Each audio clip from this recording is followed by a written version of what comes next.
Bien, mi nombre es Humberto Castillo Martel, soy médico psiquiatra y bueno, antes de ser psiquiatra trabajaba en el campo de salud pública principalmente y les cuento esto porque empezamos esta tarea de apoyar desde la salud mental al tratamiento de la TB hacia finales de los años 90 acá en el Perú, donde un grupo de investigadores y médicos de la Universidad de Harvard, del grupo de Partners in Health, desarrollaron un proyecto para atender a las personas con TB-MDR, un proyecto en el que la base de la atención era la atención en la comunidad, donde prácticamente se visitaba a los pacientes cotidianamente a través de promotores de salud.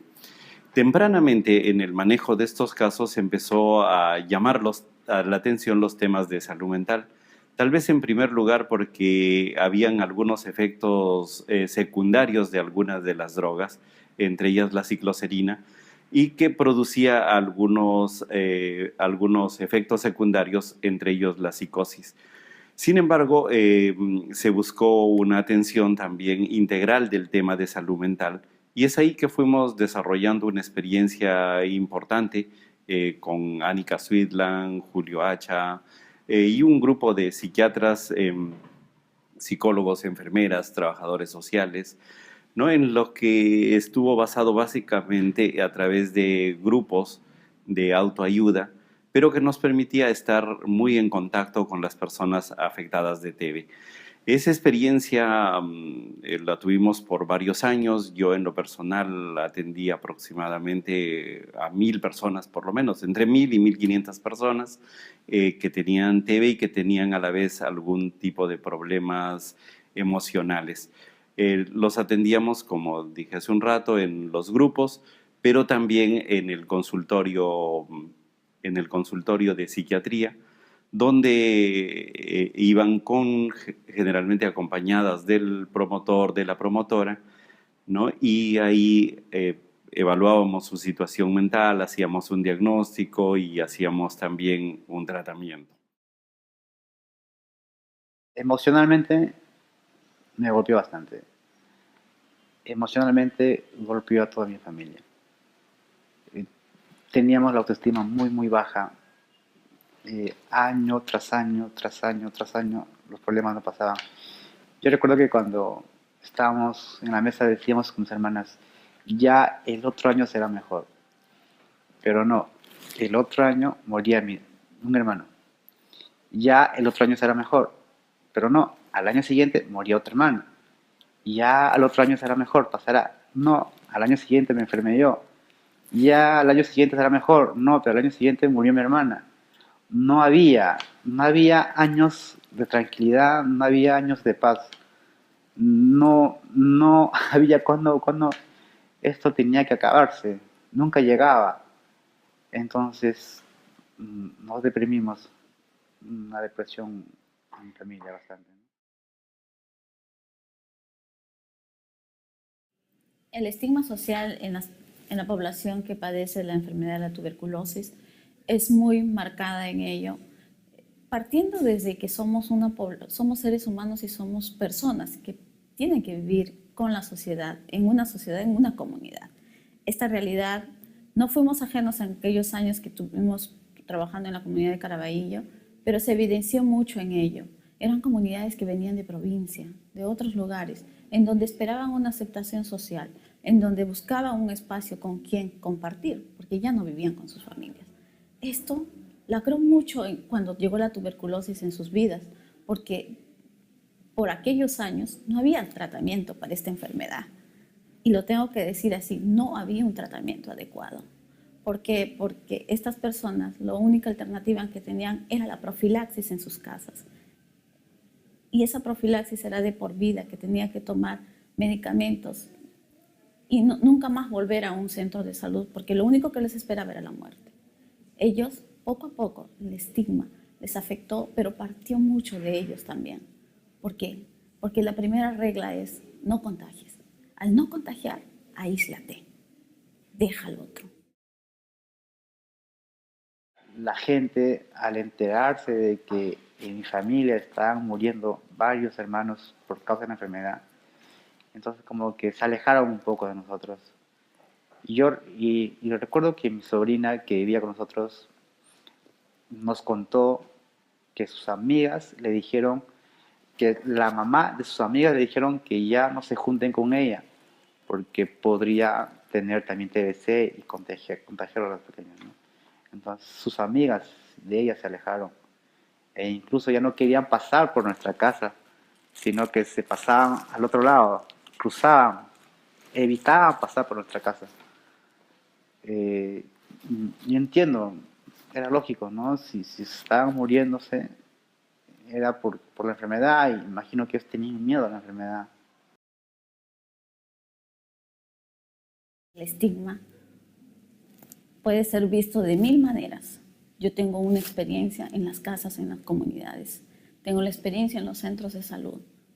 Cuando el mismo establecimiento de salud, por protegerse y por proteger a los suyos, que no lo veo mal, porque cada personal de salud está ahí para proteger a su comunidad, pero también a su familia, genera este alejamiento. Hay una relación estrecha entre depresión y tuberculosis y eso es lo que fuimos también aprendiendo en esta experiencia. Desde el primer grupo de pacientes que trabajamos, que era un grupo de 75 pacientes, en ellos encontramos que el 50% tenían depresión. Más adelante fuimos viendo de que había una relación fuerte entre estas dos entidades, depresión y tuberculosis. Y una primera forma de asociación es que la depresión ya estaba presente o había estado en la historia de vida de los pacientes. Entonces, los pacientes que tenían depresión tenían una historia de abandono, una historia de maltrato, una historia de desatención, ¿no? Y en muchos momentos en su historia de vida habían tenido entonces síntomas de depresión, algunas veces síntomas de ansiedad. Y encontramos que la depresión estaba muy presente entonces en la vida de las personas con tuberculosis. Luego encontramos que la propia tuberculosis, al ser un factor de quiebra en sus proyectos de vida, también tenía un impacto fuerte, ¿no? Que activaba los síntomas de depresión, que los ponía más de manifiesto, ¿no? Y que a veces inclusive llegaban a un nivel de severidad importante y se acompañaban de síntomas, por ejemplo, de ideas de suicidio, de intentos de suicidio y de otros síntomas a veces más severos como psicosis, que en algunos casos desencadenada también por la cicloserina, pero también como formas de una depresión más complicada. Y el otro elemento era el propio tratamiento, porque el tratamiento era un tratamiento muy, muy fuerte. Las personas tenían que tomar como 10, 12 pastillas al día, muchas de ellas de un sabor muy malo, de dificultad para tomarlo, y generalmente después de tomar el medicamento se quedaban como aturdidos, con mucha tensión, ¿no? Y además la propia enfermedad ya había generado a veces situaciones de abandono y entonces todos estos factores hacían que la depresión sea pues un factor crítico, ya sea como previo a la tuberculosis o ya sea desencadenado o activado por la tuberculosis. Yo por aquellos años era una estudiante egresada de la universidad, todavía cursaba mis últimos años en la universidad. Y para mí el tema de la depresión era más vista o esperada ser atendida más en hospitales, porque para eso está programado mi país. Pero cuando encontré estas familias, estas personas enfermas con TBMDR, estaban ahí, estaban en la comunidad. Y yo decía, ¿cómo algo que para nosotros tenía un nombre y se llamaba depresión no era percibido todavía por muchos de la comunidad? O que nos acostumbramos a que las familias que padezcan de TBMDR ya esté en una fase que ya por tener la TBMDR no podían ser atendidos por los otros servicios. Eran muchas interrogantes que yo tenía. Pero me di cuenta de que no lo tenían titulado ellos, tengo depresión. Pero uno que es profesional entraba a ese hogar y se podía dar cuenta en muchos de los signos. Yo aprendí a mirar a los ojos. Y en los ojos podía darme cuenta cómo estaba la vida de la persona, en su accionar. Muchos de ellos había una tristeza profunda. Y yo decía, ¿es depresión o qué es lo normal que está padeciendo? Me confundí inclusive porque decía, tiene TBMDR, está muy mal, debería, ¿no? Pero estaba viviendo con una depresión también. Durante todo este proceso, desde que mi hermano, el primer hermano se enfermó, hasta el último, hasta que mi mamá se enfermó también, fue duro, ¿no? Emocionalmente fue duro.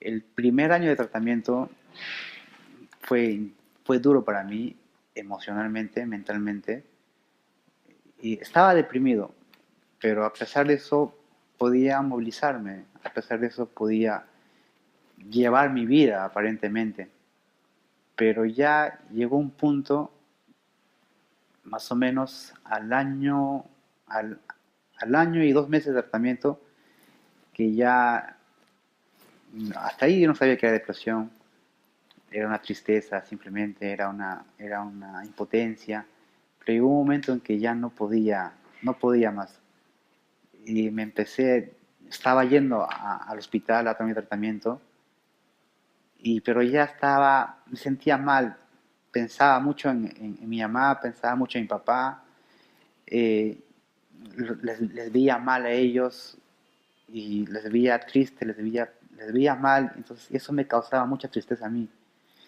Y esa tristeza fue lo que, de un momento a otro, estando en el carro, como que me desvanecí, caí. Pero era consciente de mi alrededor, era consciente de la gente que me miraba, era consciente de la gente que decía, ¿qué le pasó? Que lleva una de emergencia. Me desvanecí. Se lo conté a mis promotores, a Dalia, y me dijeron de que me hicieron pasar por psicología, recuerdo, por psiquiatría, y me dijeron que estaba deprimido y empecé a tomar antidepresivos. Entonces empecé a tomar los antidepresivos, cosa que me ayudó bastante mentalmente porque antes de eso pensaba mucho, pensaba. Yo le decía a mi promotora, quiero dejar de pensar. Y ella me decía, ¿en qué piensas? Pienso, o sea, no quiero llegar a mi casa.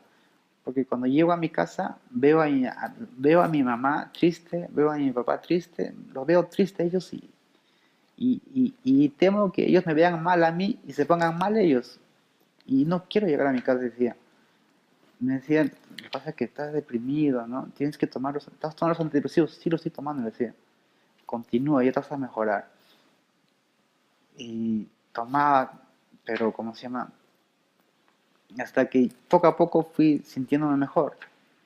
La tristeza, la pena aún estaba en mí, pero más o menos ya no sentía esa sensación de desvanecimiento que sentía. Fui también ya poco a poco conciliando el sueño. Sí, en el tratamiento de la depresión usamos generalmente los inhibidores selectivos de recaptación de serotonina, en particular la sertralina, el escitalopram, el citalopram, y en general no encontramos efectos adversos y más bien con los antibióticos generalmente se potencia su efecto antidepresivo. Sabemos que incluso los primeros antidepresivos también tenían una función antibiótica, como son los inhibidores de la monoaminoxidasa. Entonces, sabemos también que algunos medicamentos que se usan para la tuberculosis, la propia isoniazida, tienen algunos efectos antidepresivos. Entonces, en términos de interacciones de medicamentos, no teníamos problemas en general, usando básicamente estos inhibidores selectivos de recaptación de serotonina. El tratamiento farmacológico sí era la base del tratamiento para la depresión cuando se identificaban los síntomas claramente como de un episodio depresivo, como una depresión mayor.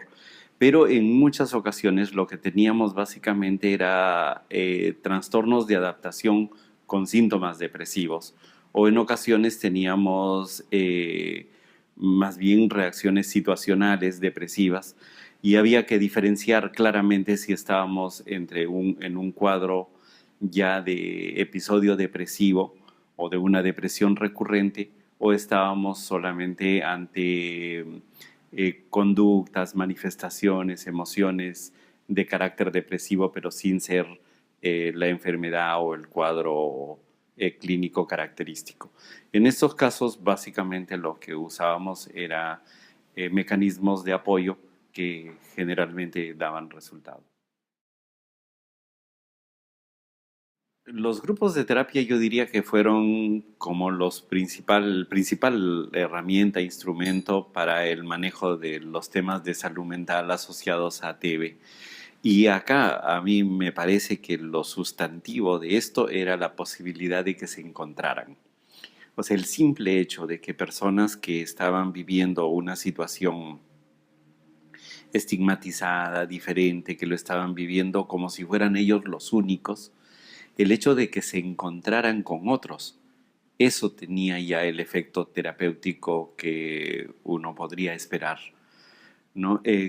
Para nosotros era impresionante ver en ese primer día cuando la gente llegaba y se encontraba, y por ejemplo en un tiempo que se usaba la clofazimina, que era un medicamento que los ponía de un color peculiar, un color un poco oscuro, cobrizo, ¿no?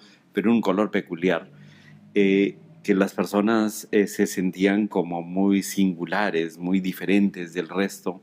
El llegar a una reunión y encontrar que había otras personas de ese color, y que ellos no lo podían definir, y saber que hay otros, ese hecho de vincularse, de saber que son parte de una comunidad, de que hay otros como ellos, ¿no? Eso me parece que tenía el potencial terapéutico más grande. Yo diría que el 50% lo hacía el trabajo, el encuentro.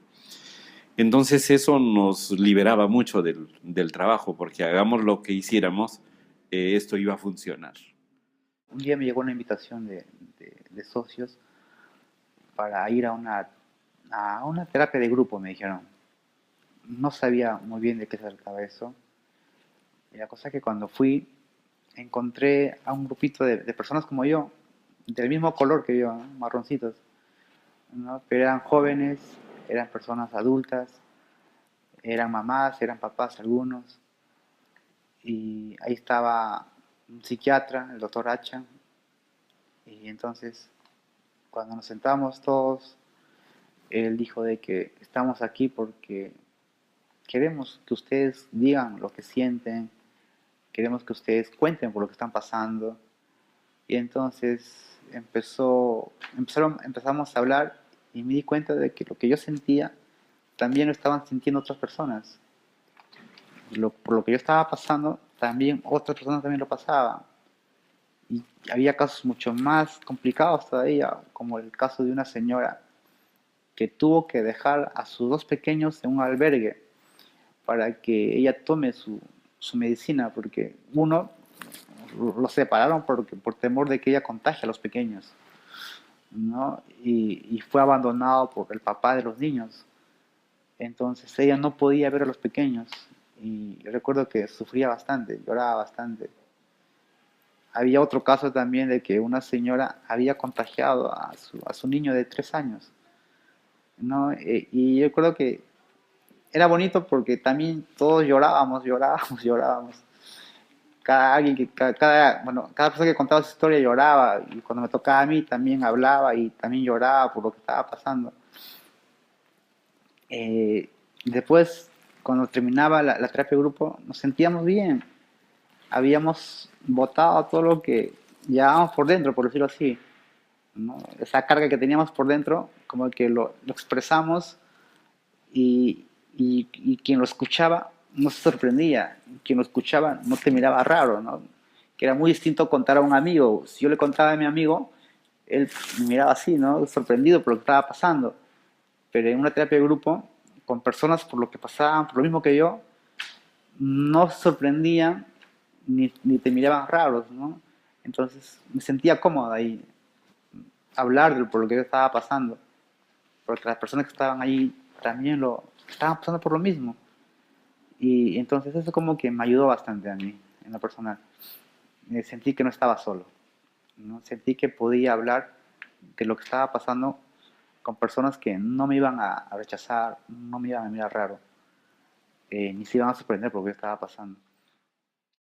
Empezar con terapia de grupos fue que identificamos que no era suficiente lo que hacíamos en los hogares, no era. Decíamos, empezábamos a enlazar un contexto, una realidad con una persona enferma con TB de una zona y luego conectábamos y decíamos, Pedrito podría ayudar a Juan, porque Pedrito está pensando ya diferente, porque ya se está curando. En cambio, Juan recién ha negativizado y veo que todavía no. Empezábamos a comparar, que de alguna manera.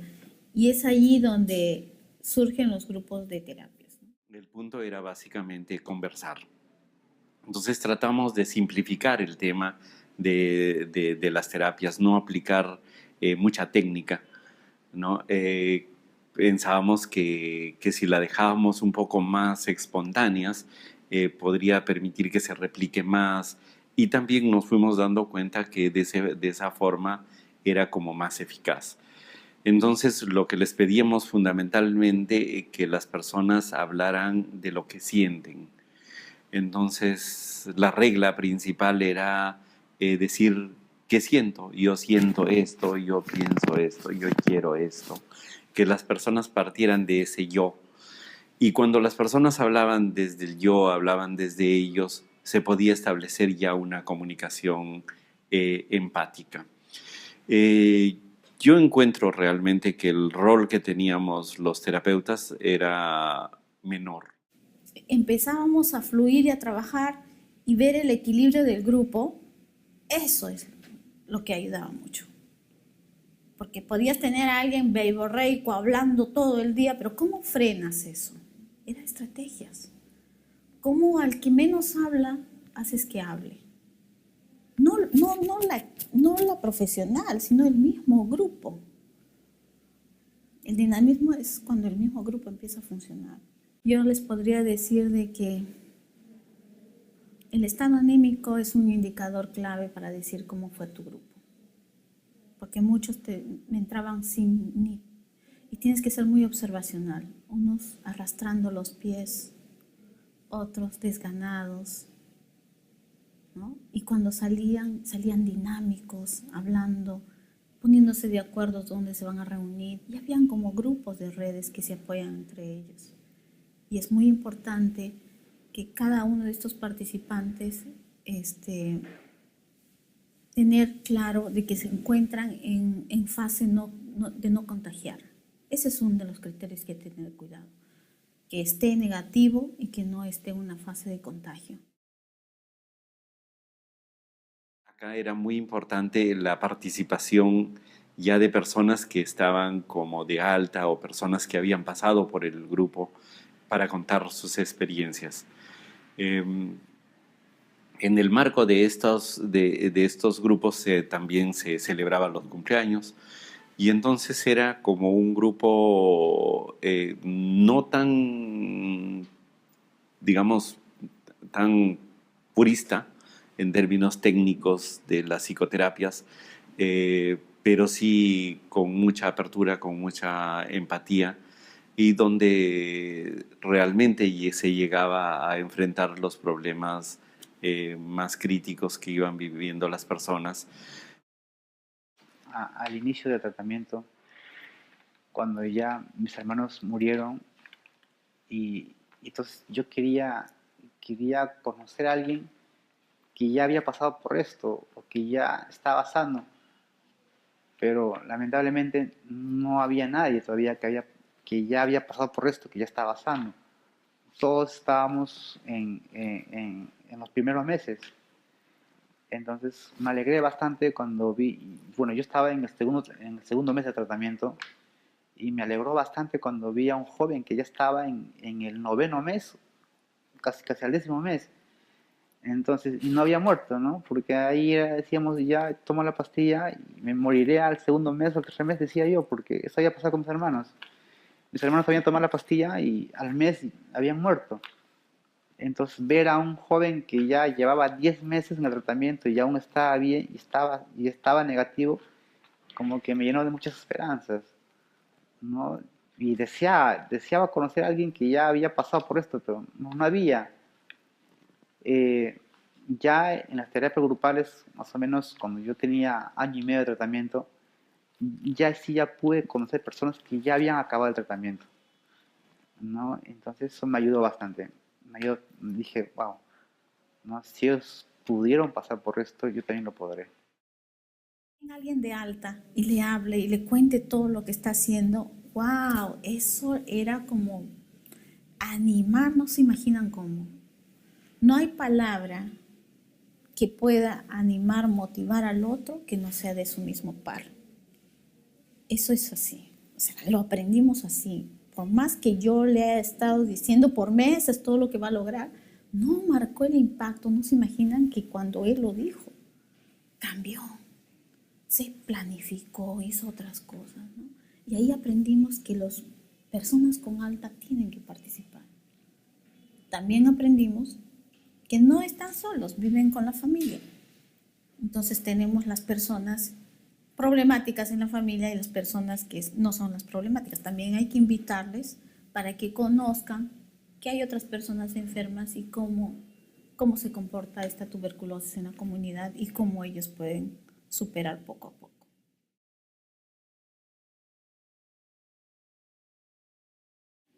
Los temas más comunes con los pacientes que abordamos: estigma, cómo eran tratados en la comunidad, la relación con el centro de salud, sus relaciones, cómo han quebrado en sus familias, trabajo, la pérdida de trabajo, su conexión con la sociedad, ¿no? ¿Qué dejaron de hacer? Si dejaron de estudiar, trabajar. La tristeza, bien hablada, depresión. Y de alguna manera el tema que también, los efectos secundarios. Eso tenía que haber todos los días un espacio, los efectos secundarios. Fue duro porque, en primer lugar, las ampollas eran todos los días y tolerar las ampollas todos los días es bien complicado, es bien difícil, de lunes a sábado. Era la parte más difícil del tratamiento. Juntamente con el tratamiento, porque eran como más o menos 11 pastillas que yo tomaba, entre las cuales había uno que se llamaba Paz, era un sobrecito granulado, ¿no? Y entonces tenía un sabor muy, muy horrible y lo tenía que tomar con líquido. Entonces, yo recuerdo que muchas veces lo vomitaba, salía incluso por la nariz las bolitas de esa pastilla, ¿no? Y otra pastilla que sí me golpeó fuerte fue la clorfenamina, porque me cambiaba el color de la piel a un tono marrón, ¿no? Y porque podía disimular con el tratamiento, la gente no podía darse cuenta mucho por lo que estaba pasando, pero ya cuando mis amigos en mi barrio vieron que cambiaba de color, como que me miraban todos así, ¿no? Como que preguntándose qué le pasa, pero hubiera sido tolerable eso también, si no hubiera sido acompañado por todo lo que había pasado. Ellos ya estaban enterados de que en mi familia habían muerto 4 hermanos por esta enfermedad y que de pronto me vieran a mí delgado y con el color cambiado, o sea, era complicado.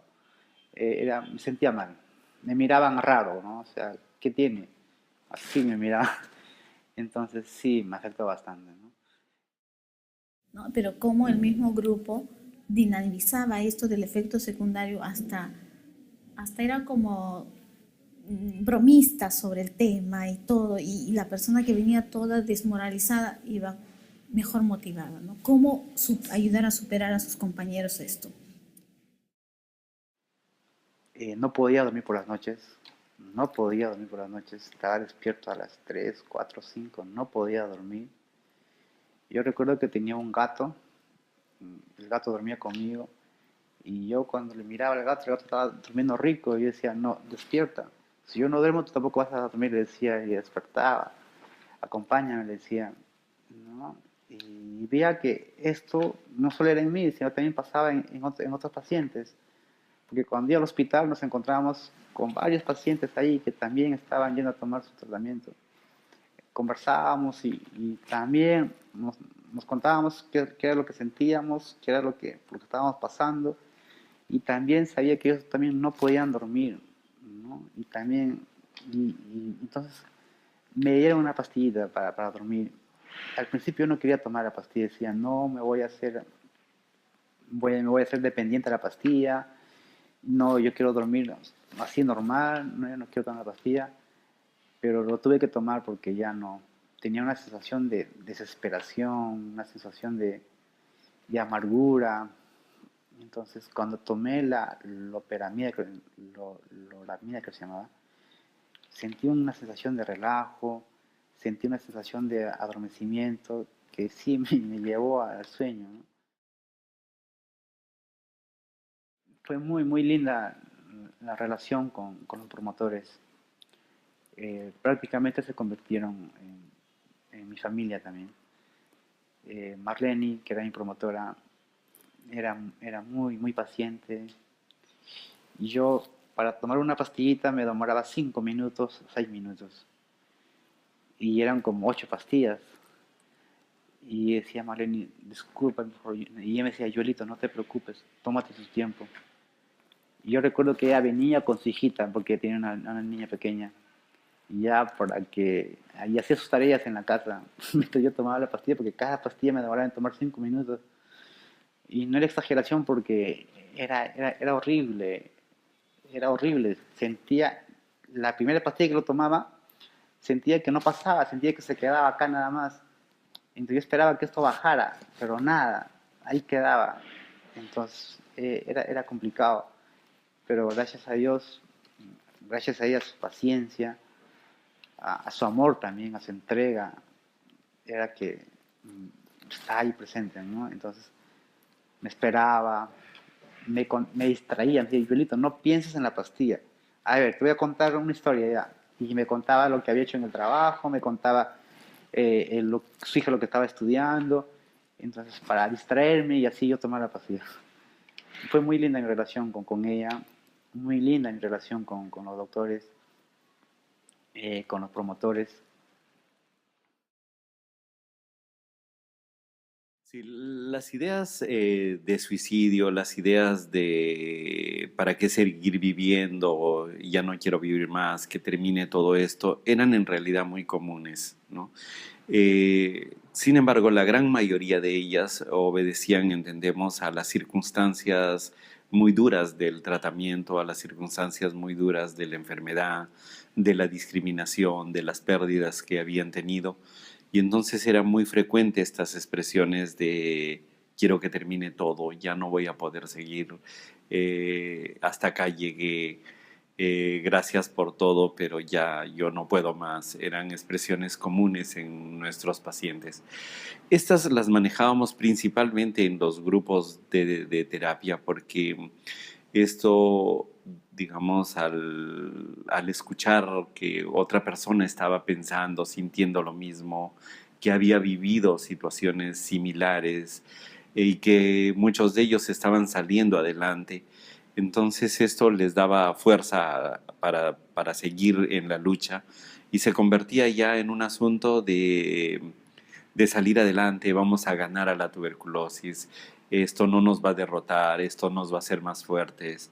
Incluso más adelante fueron habiendo experiencias como que las personas decían, lo mejor que me ha pasado en la vida es tener la tuberculosis, porque a partir de eso he descubierto la vida, he descubierto el amor, el afecto, el cuidado, el cariño de la gente, ¿no?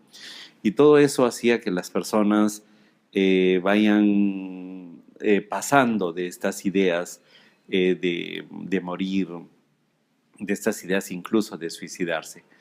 Sin embargo, habían otras ideas de suicidio ya más consistentes, más estructuradas, que generalmente obedecían al cuadro depresivo o al cuadro psicótico. En esos casos, al tratar la depresión, al tratar la psicosis, se iba superando estas ideas de suicidio, estos intentos de suicidio.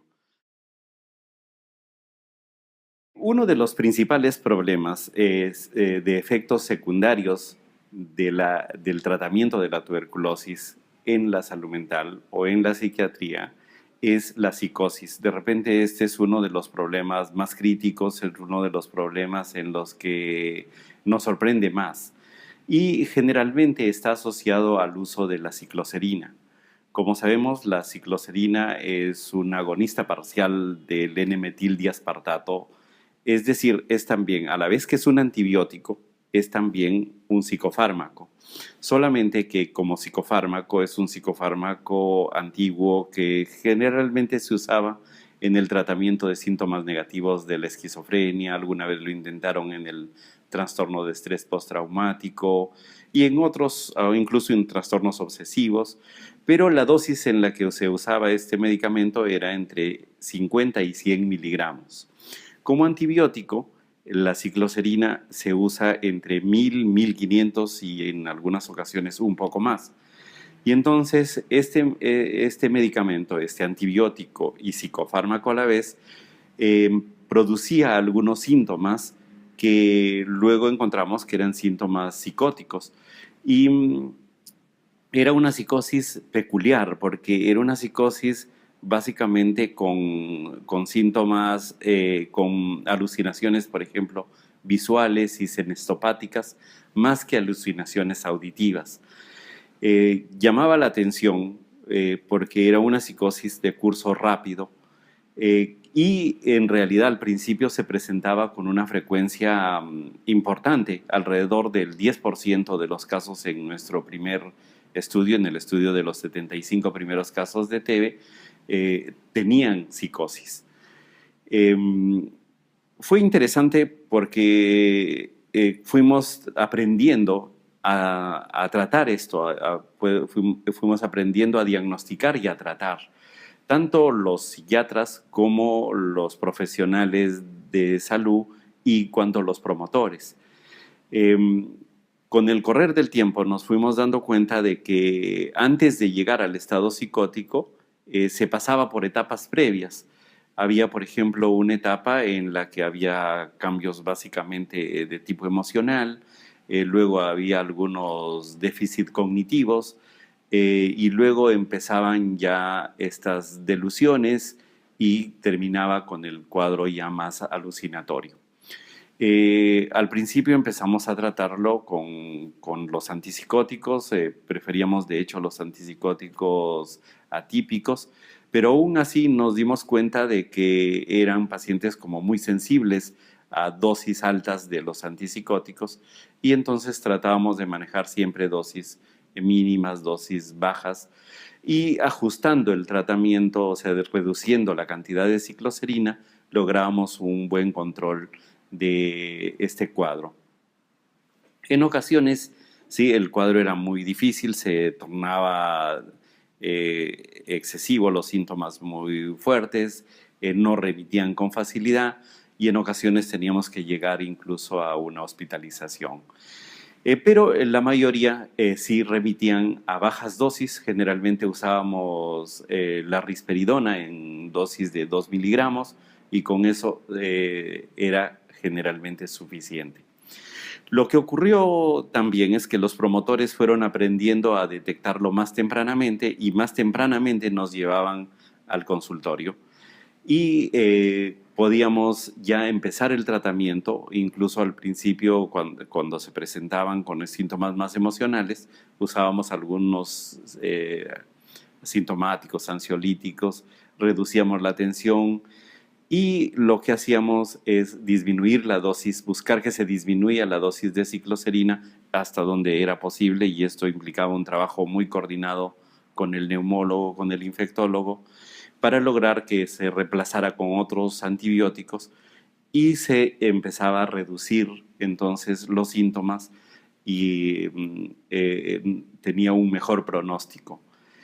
Al cabo de un tiempo fuimos notando de que muchos de los pacientes ya no llegaban a este estado psicótico crítico, ¿no? Y se quedaban en las etapas intermedias. Algunos años después ya las frecuencias fueron bajando y casi al final del proyecto eran muy raros los pacientes que llegaban a una situación de psicosis.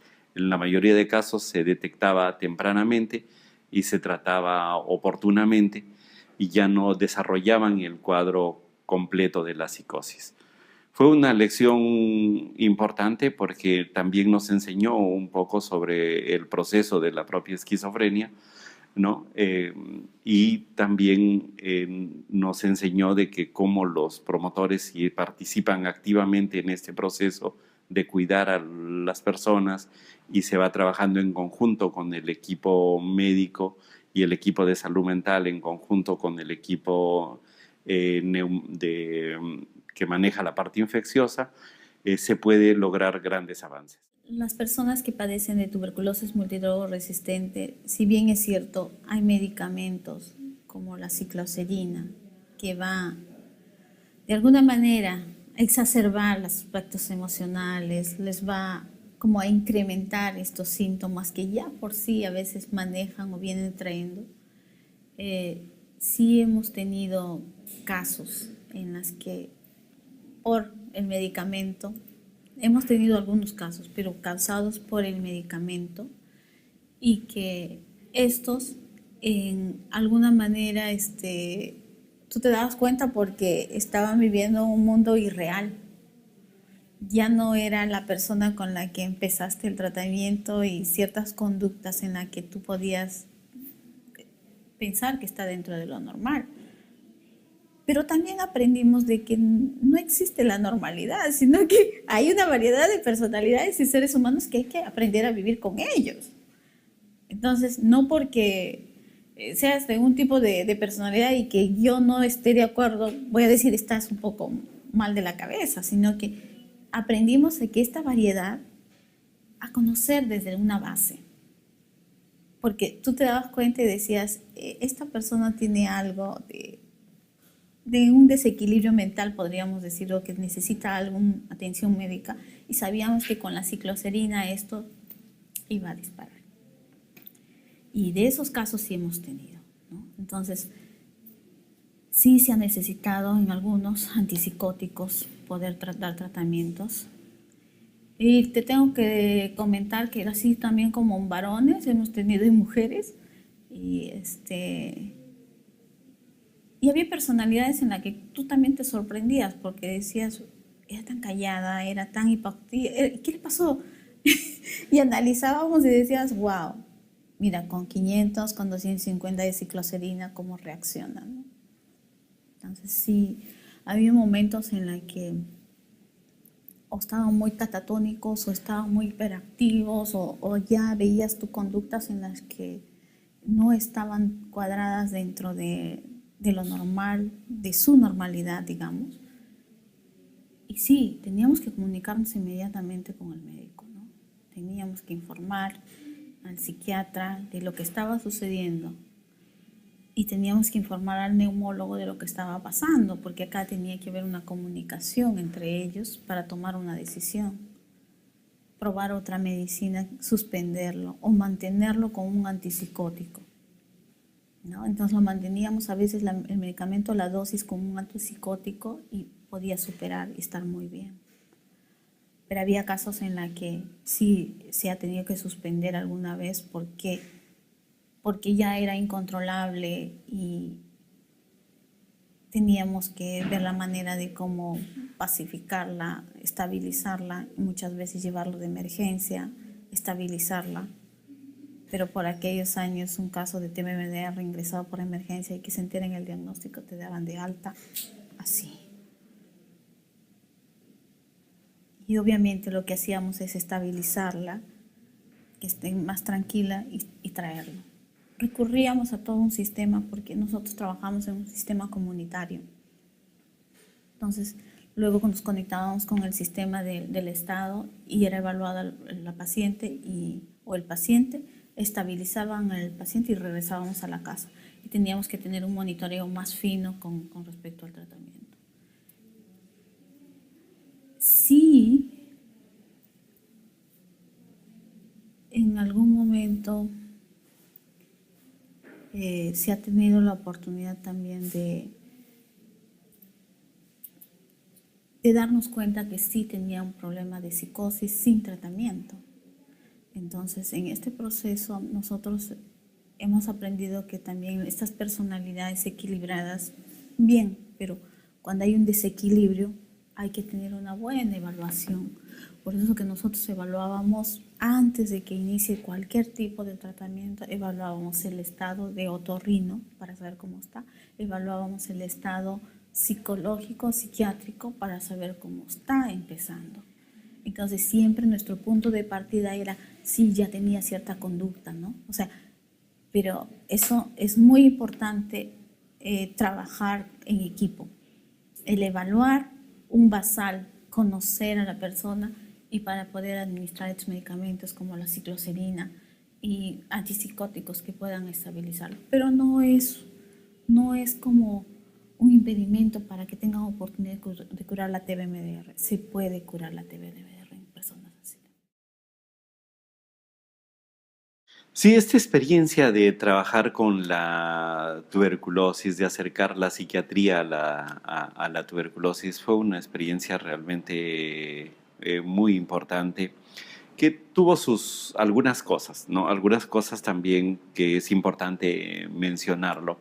En realidad acá trabajamos un grupo que era un grupo relativamente pequeño y éramos un grupo que queríamos extender a que participáramos más psiquiatras en eso. En ocasiones hicimos algunas reuniones para compartir, pero ahí observamos una situación y era el temor de los médicos a enfrentarse al paciente con una tuberculosis MDR, es decir, el temor al contagio. No porque acá, digamos, podríamos usar el tema de una mascarilla y eso es importante como una medida de bioseguridad, pero limita mucho el contacto con la persona.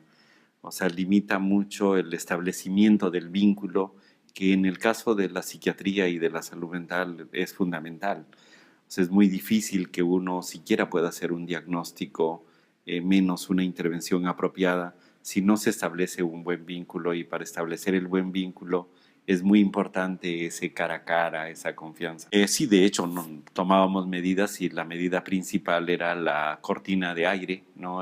Poníamos generalmente la entrevista interpuesto por una ventana donde corriera aire, y eso como que nos garantizaba o por lo menos minimizaba el riesgo de contagio y permitía que podamos mantener este cara a cara.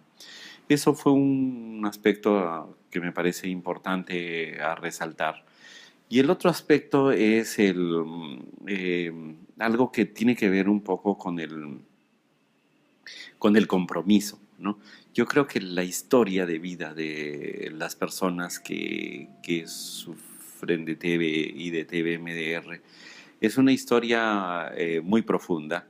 Es una historia que realmente desafía la propia comprensión de la experiencia humana, de las relaciones sociales. Y entonces el tener la posibilidad de ayudar en algo era como muy importante. Nosotros llegamos a pensar y a decir que la tuberculosis era una enfermedad mental, ¿no? Porque cuando uno se compenetraba con esta historia de vida de las personas, o sea, la tuberculosis era un acontecimiento en toda esta larga cadena de circunstancias adversas, personas que tal vez habían nacido de algún embarazo casual o no deseado, tal vez personas que estuvieron a punto de morir en el nacimiento o que tuvieron de repente muchas circunstancias adversas en la infancia, en el colegio, ¿no?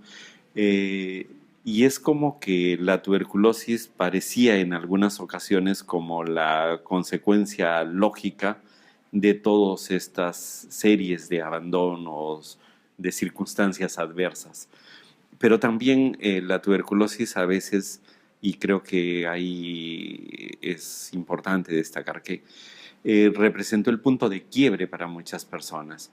O sea, la tuberculosis para algunos fue, y lo decían así, como lo mejor que les había pasado en el sentido de que fue la oportunidad para ellos mismos recuperar la estima de sí mismos, de su vida, el sentir el afecto, el amor, el cuidado de las otras personas, ¿no? Y muchos de ellos fueron desarrollando proyectos importantes, ¿no? Y ahora con orgullo podemos ver a algunos expacientes que han logrado un desarrollo grande a nivel familiar, a nivel personal, empresarial.